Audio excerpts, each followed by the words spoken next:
We should have known better than to try to conquer the humans. Now Emperor Korvac's dream of enslaving their planet lies in smoking ruins, shattered by their boundless tenacity and unconquerable spirit. When the mighty Vulcan Empire first arrived in Earth's skies, our victory seemed assured. Led by Emperor Korvac himself, 10,000 warships descended on humanity's helpless homeworld. Armed with planet-ravaging weapons, no primitive species could hope to resist. Korvac planned to crush the humans in mere days, turning the survivors into slaves to feed the Empire's endless need for labor. But in our arrogance, we fatally underestimated our foe. Though vastly outmatched by Vulcan technology, the humans fought back with a ferocity we never imagined such a backward race could muster. As our forces spread out to occupy Earth's cities, human guerrillas rose up to oppose us at every turn. One human in particular became the face of this unexpectedly stiff resistance, a soldier named Randy Shaw. Leading a small band of fighters, Shaw staged daring hit-and-run raids against Vulcan patrols and outposts, disabling vehicles with improvised mines and sniping Vulcan officers from afar. No matter how many rebels we killed, Shaw's cell always returned to strike again, inspiring more humans to join the resistance. Enraged by the humans' defiance, Emperor Korvac ordered his ships to bombard Earth's population centers from orbit. Our plasma cannons and graviton bombs reduced the humans' once great cities to blasted rubble. Vulcan hunter-killer squads then swept through the ruins, gunning down any survivors like vermin. Driven into the mountains, Shaw and the tattered remnants of the human resistance now make their final stand. The Emperor has vowed to make an example of these stubborn primates, to demonstrate the futility of defying Vulcan rule. Every human on Earth will be hunted down and butchered without mercy. Their only hope is for Shaw to pull off one last miracle. As Vulcan warships unleash unrelenting orbital bombardment on the Resistance's mountain holdouts, Shaw reflects bitterly on how he and all humanity were taken in by the aliens' lies. When the Vulcans first made contact, they spoke of peace, of Earth joining a glorious star-spanning empire. But the truth was far darker. Humanity's new friends came not as allies, but as conquerors, intent on enslaving a world. Now the Vulcans' mission of conquest has become a campaign of extermination, an attempt to scour all trace of humankind from the cosmos and ensure no human ever again rises to challenge Vulcan hegemony. Shaw and his band of rebels are all that remains to resist this genocide. The fate of the human species hangs by a thread, as Shaw and his hopelessly outgunned comrades dig in for one final battle against the Vulcan war machine. Scraped together from the Resistance's dwindling stockpiles, they have barely enough ammo and supplies for a few days of hard fighting. The Vulcans, by contrast, can draw on the production of an entire interstellar empire. But the humans have one final card to play. At a terrible cost in lives, the Resistance captured a Vulcan atomic demolition munition from a destroyed APC. If they can lure the Vulcan forces into the narrow passes of the Teton Mountains, a single blast could wipe out an entire armored division. It's a desperate gamble. But at this point, Shaw and his rebels have nothing left to lose. They will fight to the last round, the last breath, the last drop of blood. The Vulcans may have conquered their world, but they will never conquer humanity's spirit. As the relentless Vulcan assault closes in on the Resistance's mountain stronghold, threatening to crush the last embers of human defiance, Randy Shaw racks his brain for one impossible risk to save his people. In a flash of inspiration, he recalls the ancient human legend of the Great Flood, when a deluge supposedly drowned the world, leaving only a chosen few to rebuild. If the rains could wipe out humanity then, Randy reasons, perhaps an avalanche could do the same to the Vulcans now. Working feverishly, Randy and his demolition team jury-rig explosive charges from the Resistance's remaining stockpile of mining explosives. They lug the makeshift bombs up the mountainside and carefully place them at critical structural points in the snow and rock, high above the advancing Vulcan army. With a nod, Randy signals the detonation. A series of percussive booms echoes through the peaks as geysers of pulverized stone shoot skyward. Then, with a low rumble that builds to a deafening roar, half the mountainside shears away and hurtles down the slope in a cataclysmic torrent of ice, rock, and debris. The Vulcan forces are engulfed before they can even comprehend what is happening. Armored vehicles vanish beneath a churning deluge of white. Soldiers disappear, ripped from their moorings and buried in an instant by a merciless, crushing tide.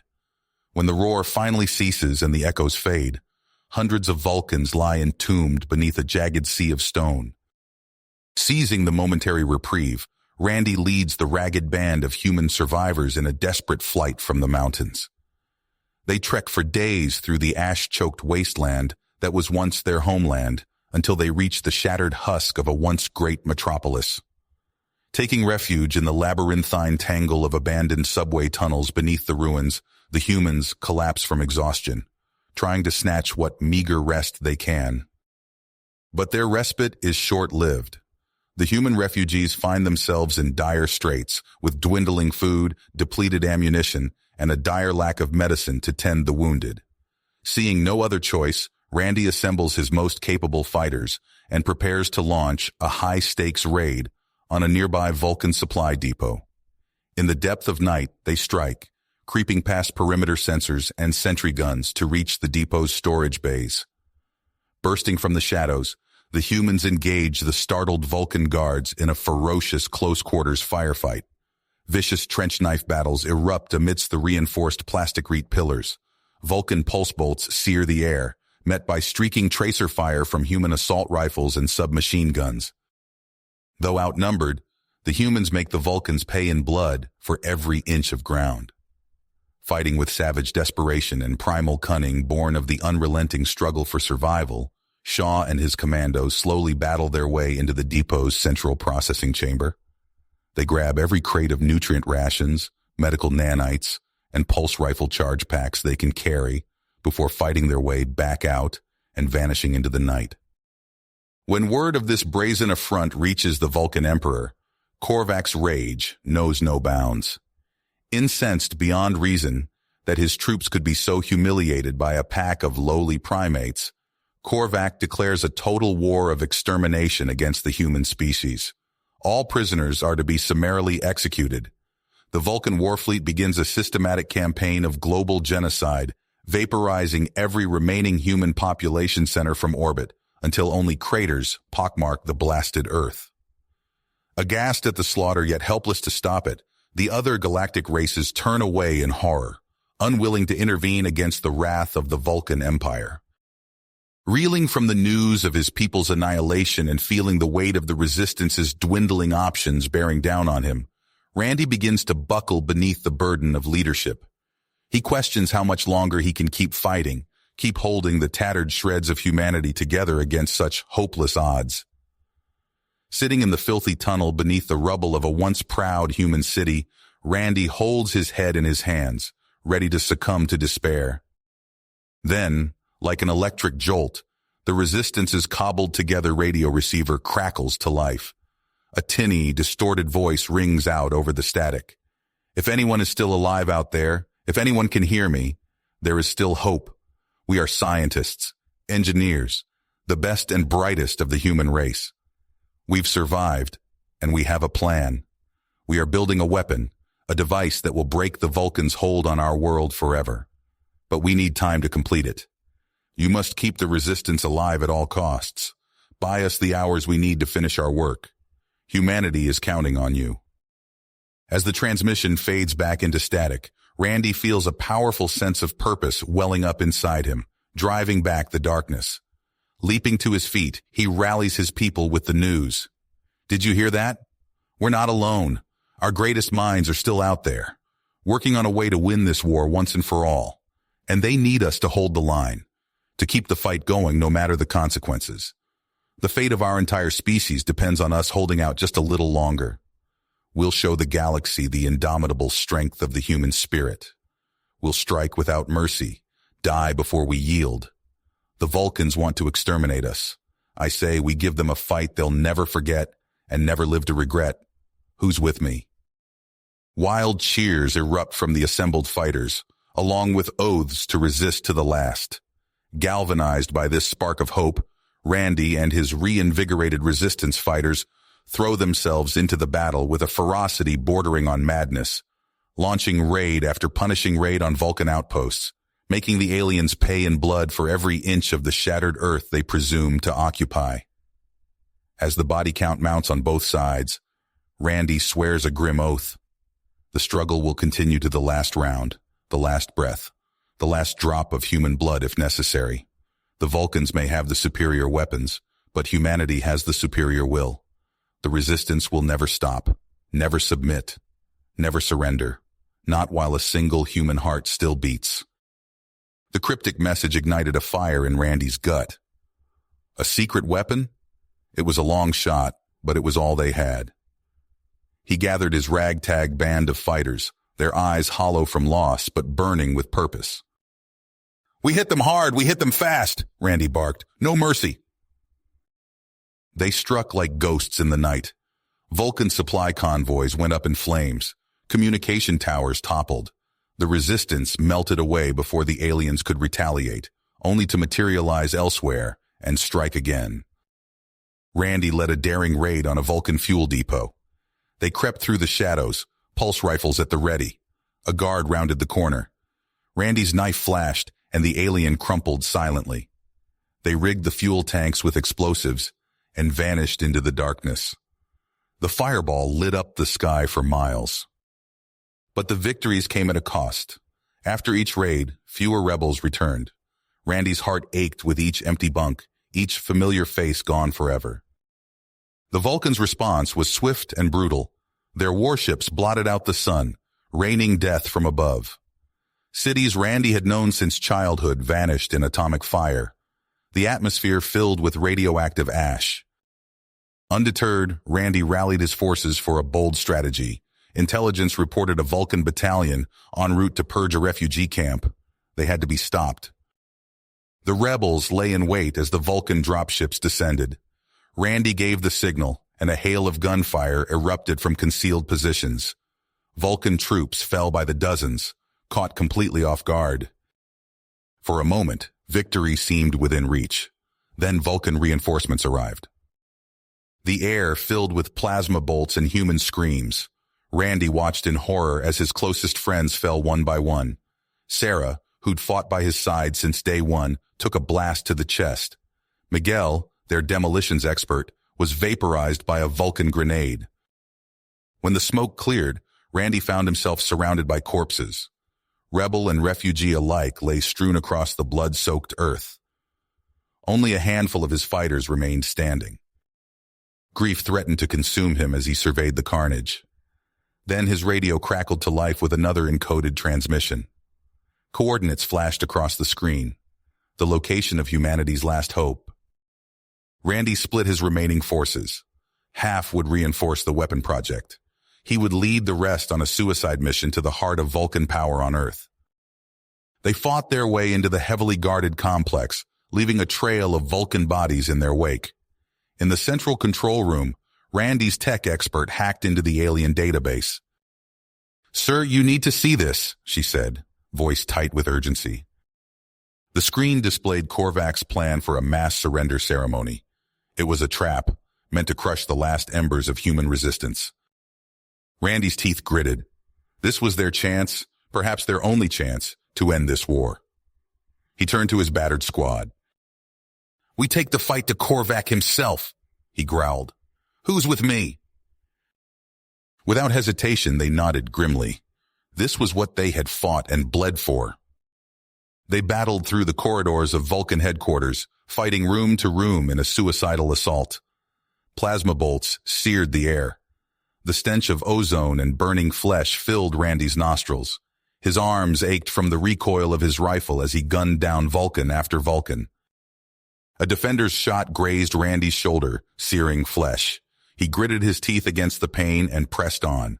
Nothing would stop him from reaching Korvac. Nothing. Randy and his team burst through the ornate doors of the inner sanctum, weapons raised. The room fell silent as they came face to face with Emperor Korvac himself. The Vulcan ruler sat upon a towering obsidian throne, flanked by hulking Praetorian guards in gleaming armor. A smirk played across Korvac's angular features as he regarded the human intruders. Ah, the infamous Randy Shaw and his band of primitives. How fitting that you should deliver yourselves to me for execution. Randy's grip tightened on his rifle. We're not here to surrender, Korvac. We're here to end this war. The Emperor's laughter echoed through the cavernous chamber. End the war? You miserable apes are already defeated. Soon I will broadcast your subjugation to the surviving dregs of humanity. They will witness their vaunted leader kneeling before me, begging for mercy. Like hell, Randy snarled. He raised his weapon and opened fire. His team followed suit, their barrage of plasma bolts slamming into the Emperor's shield. The Praetorians sprang into action, energy blades igniting as they charged the human rebels. Chaos erupted as the two sides clashed in furious close-quarters combat. Randy ducked under a guard's sword swing and fired point-blank into the alien's torso. As the Vulcan fell, Randy caught a glimpse of Korvac's shield flickering. The Emperor's exposed, he shouted. Take him down! Randy took aim and squeezed the trigger. A blast of superheated plasma struck Korvac in the shoulder, eliciting a howl of pain from the Vulcan ruler. But before Randy could press the advantage, a crushing blow from behind sent him sprawling. His vision swam as he hit the floor hard. Through blurry eyes, he saw his team being overwhelmed by the remaining guards. Korvac rose from his throne, clutching his smoking wound. Kill them all, he snarled. The Praetorians leveled their weapons at the downed humans. Randy closed his eyes, waiting for the final blow. Instead, the room shook violently. An ear-splitting boom drowned out all other sound as emergency klaxons began to wail. Chunks of masonry rained down from the ceiling. Randy's eyes snapped open to see utter pandemonium. Vulcans and humans alike stumbled as the floor bucked beneath them. A deafening roar filled the air, growing louder by the second. Then the world exploded. A blinding flash seared Randy's retinas as an immense force slammed into him. His body was hurled through the air like a rag doll. The last thing he saw before losing consciousness was the command tower disintegrating around him. An eternity later, Randy's eyes fluttered open. Every inch of his body screamed in agony as awareness slowly returned. He lay half buried in a mountain of rubble that had once been Korvac's inner sanctum. Coughing up lungfuls of dust, Randy dragged himself from the debris. As his vision cleared, he froze in shock. Where a thriving metropolis had stood mere minutes ago, there was now only devastation as far as the eye could see. A yawning crater stretched to the horizon, ringed by flattened buildings and toxic clouds. The air itself seemed to glow with radioactive energy. Randy's gaze fell upon a charred Vulcan corpse nearby, all that remained of Emperor Korvac. The human resistance's secret weapon had succeeded beyond their wildest dreams and their worst nightmares. As the adrenaline faded, the full weight of what had transpired hit Randy like a hammer blow. They had won the battle, but at what cost? How many innocent lives, human and Vulcan alike, had been snuffed out in an instant? Randy's legs gave out, and he sank to his knees in the ash-covered rubble. Tears cut trails through the grime coating his face as he surveyed the apocalyptic hellscape stretching in all directions. Movement caught his eye. In the distance, dazed survivors were emerging from underground shelters, both human rebels and Vulcan soldiers. They wandered aimlessly through the ruins, united in their shock and despair. Randy's fists clenched as a grim realization settled over him. There could be no peace now, no coexistence. One side or the other would have to be wiped out completely to end this cycle of destruction.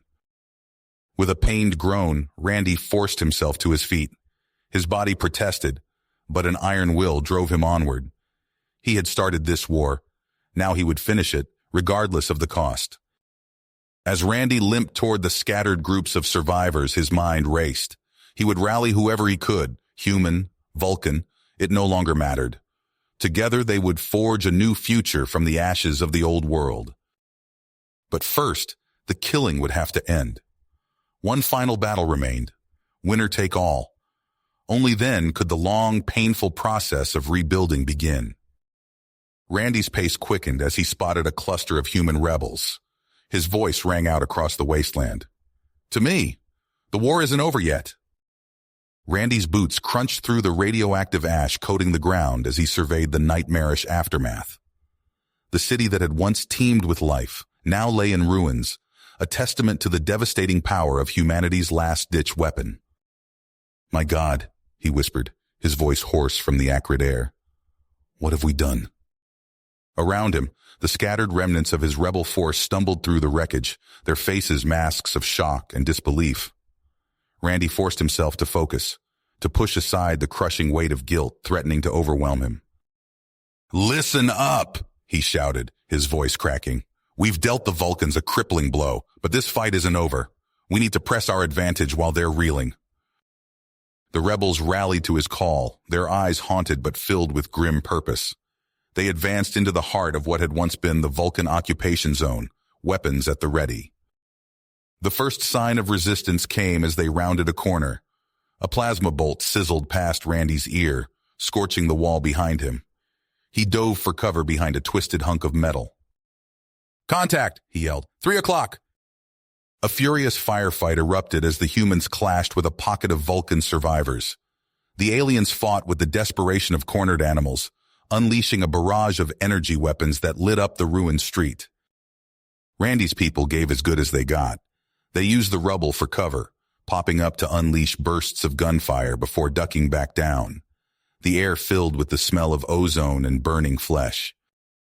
Hours bled into days as the grueling urban combat continued. Every block became a battleground, every building a potential ambush site. Randy lost count of the number of times he'd stared death in the face, only to emerge bloodied but unbroken. In a bombed-out subway station, Randy conferred with his lieutenants. Their faces were gaunt, streaked with grime and sweat. We're making progress, he said, pointing to a crude map. But it's slow going. The Vulcans are dug in deep. What about the civilians? Asked Sarah, her voice tight with concern. Randy's teeth gritted. We evacuate who we can, but our priority has to be rooting out the enemy. They pushed on, transforming the urban hellscape into a meat grinder for the alien invaders. Human ingenuity matched Vulcan technology as the rebels jury-rigged traps and improvised weapons. Weeks passed in a blur of constant combat. Randy's forces slowly gained ground, street by bloody street.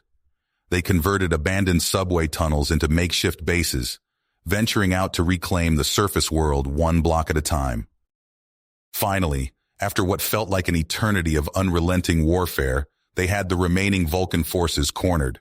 Randy stood before the ruins of their command center, his voice ringing out across the devastated cityscape. This is your final chance, he shouted. Surrender now or face total annihilation. For a moment, silence reigned. Then, just as it seemed the aliens might capitulate, chaos erupted. A blinding flash seared Randy's retinas as the world exploded around him. The ground heaved, throwing him off his feet. When his vision cleared, Randy found himself staring at a colossal mushroom cloud rising over the city center. The Vulcans' final act of defiance had turned the heart of the metropolis into a radioactive inferno.